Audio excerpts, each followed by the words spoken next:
de ses abonnés qui avaient été repérés par les titulaires d'ayant droit. Donc il a bien joué le jeu sur la communication des adresses. Nous avons un certain nombre d'adresses des abonnés de Free en stock. Effectivement, c'est au moment de l'envoi de la recommandation. Alors là, il ne joue plus le jeu.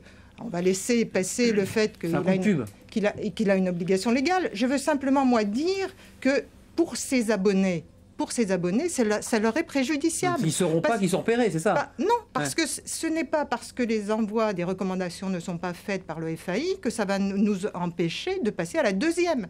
C'est-à-dire que ça les prive de droit. Parce que quand ils reçoivent une recommandation, ils peuvent téléphoner pour présenter des observations, ils peuvent demander les œuvres, ils peuvent faire un certain nombre de choses. À partir du moment où ils n'auront pas cette recommandation-là, ils ne le sauront pas. Ils se mettent en danger. Donc ils arriveront à la deuxième recommandation. Et la deuxième recommandation, c'est le premier élément constitutif de l'infraction. Donc c'est très préjudiciable aux abonnés de Free. J'ai lu qu'effectivement, Free prenait en otage, ce sont les mots qu'on a entendus, prenait en otage leurs abonnés, leurs clients. Vous entendez sur Free, comme un instant. Oui, c'est le débat. Ils disent. Je vais essayer de. Je ne suis bien évidemment pas l'avocat de Free, à qui il arrive parfois d'ailleurs de procéder à quelques manquements, mais sur cette question-là, je veux quand même souligner que la raison qui a été invoquée par Free pour ne pas jouer le jeu, comme vous dites, ça a été la question des données personnelles.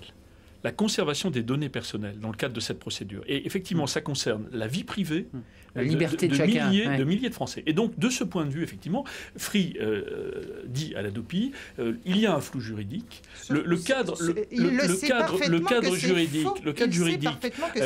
juridique doit être confirmé par la CNIL. Il y a peut-être encore des textes d'application à faire. Et donc, nous avons besoin d'une totale clarté sur ce point. Mais avant d'aller dans la... C'est réglé juridiquement, avant d'aller dans la technique ou dans le droit, moi je voudrais quand même en préalable dire une chose très claire. Nous avons ici à l'Assemblée nationale, nous les socialistes, la gauche en général, un certain nombre de députés d'ailleurs de l'UMP, nous avons combattu, avons combattu ce texte parce que nous avons l'intime conviction qu'il n'est en aucune façon favorable à la culture, ça a été très bien dit d'ailleurs par les internautes qui ont parlé tout à l'heure, et qu'en plus, il est en effet susceptible de mettre en danger les vies privées. Et donc, je le dis très clairement ce soir, Monsieur Ardouin, ici, sur la chaîne parlementaire, s'il y a en 2012 alternance à la suite du rendez-vous démocratique des élections de 2012, nous abrogerons la loi Hadopi et nous mettrons fin à l'existence de cette haute autorité qui est, encore une fois pour nous, fondée sur une vision totalement archaïque de ce qu'est aujourd'hui l'Internet et la culture, et surtout qui est le signe d'une totale impuissance quant au financement de la culture. Et donc nous avons effectivement ce désaccord, et puisque nous avons lutté contre cette loi, en effet, pendant des années, parce qu'elle est profondément nocive, et j'en ai la conviction, y compris, en ce moment, on parlera tout à l'heure de tous ces désordres qui entourent la mise en œuvre de la loi, eh bien, oui, c'est vrai, je dois le dire, nous supprimerons toutes les lois. Nous sommes en train de voter les retraites à 62 ans, la loi Hadopi. Pour les retraites. On voit bien qu'ils sont absolument dans la démagogie parce qu'ils n'ont rien à proposer. Rien à proposer. Bien sûr que si, vous le savez, nous avons débattu pendant des années. Rien à proposer. Nous avons un contre-projet. Nous avons un contre-projet pour le financement de la culture sur le net. Rien à proposer de sérieux pour financer sur les retraites. Rien à proposer de sérieux pour stabiliser. Ce soir, c'est que nous avons en effet un contre-projet. Jérémy Zimmermann. Non, mais attendez, c'est important que je réponde à ça. Alors, un mot, parce que Jérémy Zimmermann vous écoute poliment. On est typiquement dans la stratégie du Parti socialiste en ce moment. On dit qu'en 2012, si jamais on revient au pouvoir, on va revenir sur toutes les lois qui ont été votées par cette majorité. Les retraites, etc. Donc, pourquoi on dit ça? Parce qu'on n'a pas de proposition sérieuse à proposer aux Français pour, par exemple, financer le système de retraite par répartition, ou par exemple, pour financer la création d'un nouveau pays. Et c'est bien que les artistes... C'est bien que les artistes... C'est du négationnisme, monsieur Riester, comme d'habitude, l'outrance, ça vous caractérise. C'est la négation, en effet, d'un projet politique que vous n'acceptez pas, dont vous n'acceptez même pas l'existence. Et c'est absolument scandaleux. Jérémy Zimmermann, c'est vrai sur les retraites, s'il vous plaît. C'est bien en tout cas que toutes celles et ceux qui travaillent dans les filières culturelles de ce pays sachent que le Parti socialiste ne se battra pas pour sauver le financement de ces filières. Jérémy Zimmermann. Jérémy Zimmermann, je vais vous poser une question très concrète. C'est pour rigoler de la dopie. Jérémy Zimmermann, pour rester dans le fil du reportage de Jérémy Hartmann, parce qu'on suit un petit peu pas à pas, on a vu Free, on l'a évoqué, je veux bien vous entendre, mais il y avait deux choses qui avaient été évoquées, très concrètes. On a vu cet internaute avec la carte, qui est un journaliste, et qui dit, voilà, moi, je suis domicilié en France, mais avec un système un peu technique, je me retrouve en Suède ou en Afrique, puis je passe aux États-Unis. En un mot, je suis indétectable. On avait des questions ce soir. Moi, je passe par un VPN. Je ne connaissais pas ce mot, ce qui me permet de changer d'adresse IP. Je suis identifié comme un Suédois, alors que je me connecte de France. Je préférais le donner aux artistes dans le cadre d'une offre globale. Il s'appelle Grade Long. C'était sur le forum de la chaîne parlementaire. Qu'il a téléchargé sur des sites légaux. Expliquez-nous. Parler, s'il vous plaît, monsieur Rister. Jérémy Zimmermann. C'est l'utilisation des VPN, changer d'adresse IP, ça fait partie des dizaines de techniques qui existent aujourd'hui pour échapper à la dopie.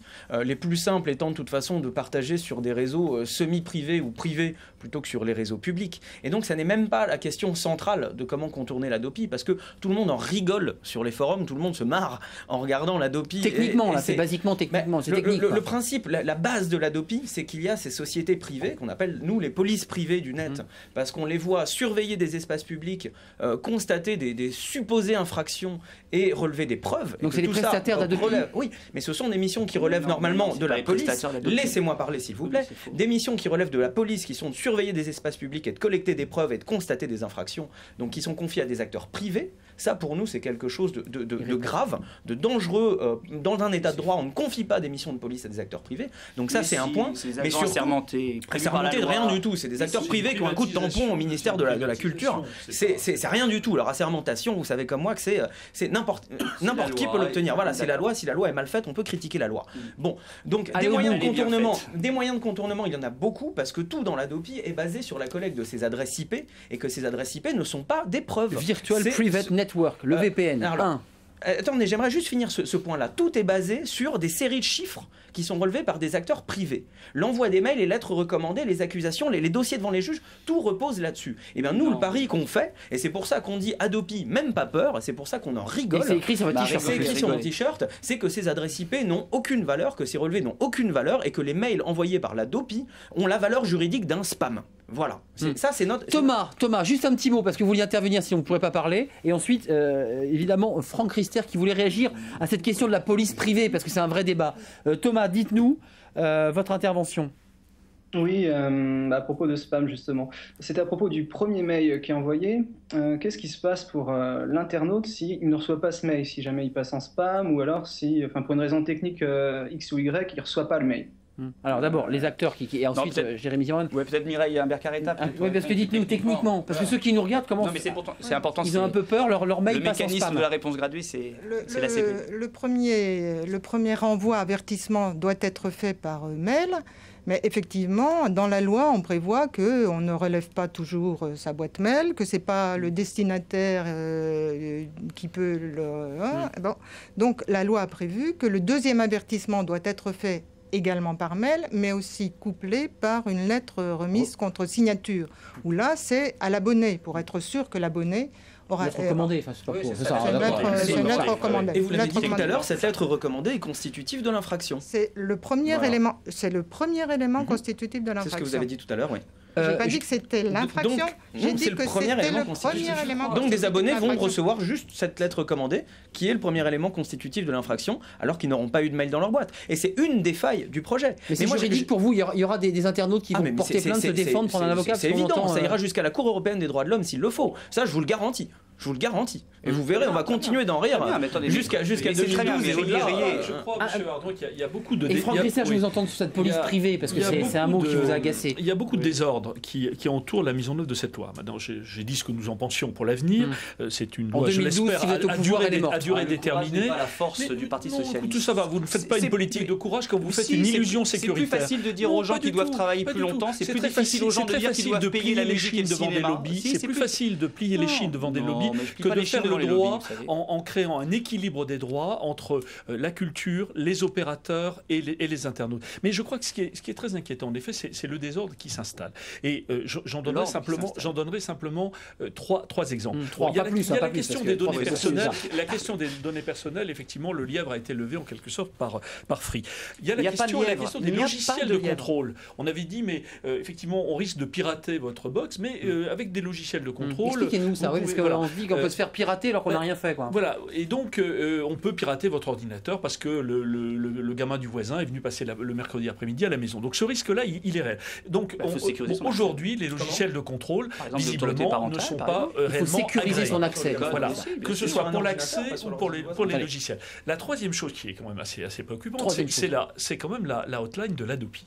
Et là, effectivement, moi, je ne voudrais pas être sur le terrain de la dérision parce que je crois qu'il faut quand même un peu de gravité. Donc la hotline, c'est quand on veut passer un petit coup de fil à l'Adopi. Et il y a effectivement des interviews de cette hotline de l'Adopi qui ont circulé sur le net ces dernières semaines, où on entend un malheureux téléopérateur qui est au centre du dispositif, mais qui d'une certaine façon révèle à lui tout seul tout le désordre de l'Adopi, qui va conseiller à un chef d'entreprise qui l'appelle d'installer dans son entreprise un logiciel de contrôle parental. Alors, effectivement, vous avez raison, c'est vrai qu'on rit un peu en ce moment de l'Adopi, mais le sujet est grave parce que ça veut dire que depuis des années, mais si, absolument, il y a eu des. C'est la réponse que absolument. Vous allez sur YouTube, Monsieur Rister, vous verrez un exemple très précis de téléopérateur conseillant un chef d'entreprise d'installer des logiciels de contrôle parental. C'est dire quand même que le dispositif n'est évidemment pas au point.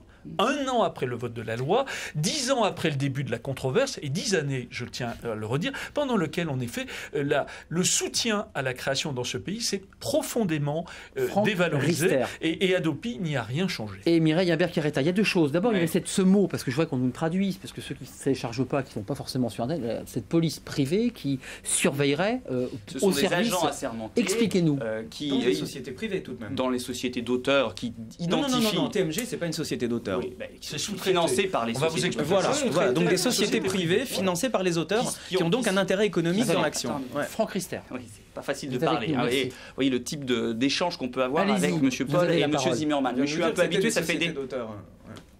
Voilà, on peut parler ? Allez-y. Parce que la société de liberté, c'est aussi d'écouter des gens qui ne sont pas d'accord avec vous, M. Zimmermann. Donc, il y a des agents assermentés, effectivement, qui dressent des procès-verbaux, qui sont ensuite adressés à la Commission de protection des droits, qui les examine, qui transmet ensuite les adresses IP qui ont été identifiées comme téléchargeant illégalement vers les fournisseurs d'accès Internet pour que ceux-ci rapprochent... Vous ne répondez plus à la question déjà. On parlait de ceux qui collectaient. Recentrez le débat, Jérémy Zimmermann. Les adresses IP. Qui sont ces entreprises ? Vous pouvez éviter de me pointer du doigt, M. Zimmermann, ça serait bien. Mais répondez à la question alors. Écoutez, M. Zimmermann, je vais répondre à la question si vous me laissez terminer. Mais vous étiez en train d'évader la question. Mais pas du tout, M. Zimmermann. Pas du tout. Qui sont ces entreprises ? Il faudrait que vous descendiez d'un ton, s'il vous plaît, dans ce débat. Quelles sont ces entreprises ? Donc, l'Adopi, la Commission de protection des droits de l'Adopi transmet les adresses IP qui ont été... Vous ne répondez pas, c'est insensé. Est-ce que je peux... Est-ce qu'on peut une phrase en entier ? Et après, vous répondez à la question. Allez-y. Donc, transmet ces coordonnées d'IP pour identification aux fournisseurs d'accès Internet qui retransmettent à l'autorité, à la CPD, ces coordonnées. Et si, après multiples avertissements, il y a effectivement plusieurs fois le même abonné qui a été supprimé, a été identifié... Vous répétez toujours la même chose. Oui, mais attendez, laissez-moi finir. Mais on sait ce que vous dites, vous l'avez déjà dit tout à l'heure, vous décrivez l'Adopi encore et toujours, avec les mêmes mots, toujours les mêmes phrases préfabriquées. On parlait des acteurs privés.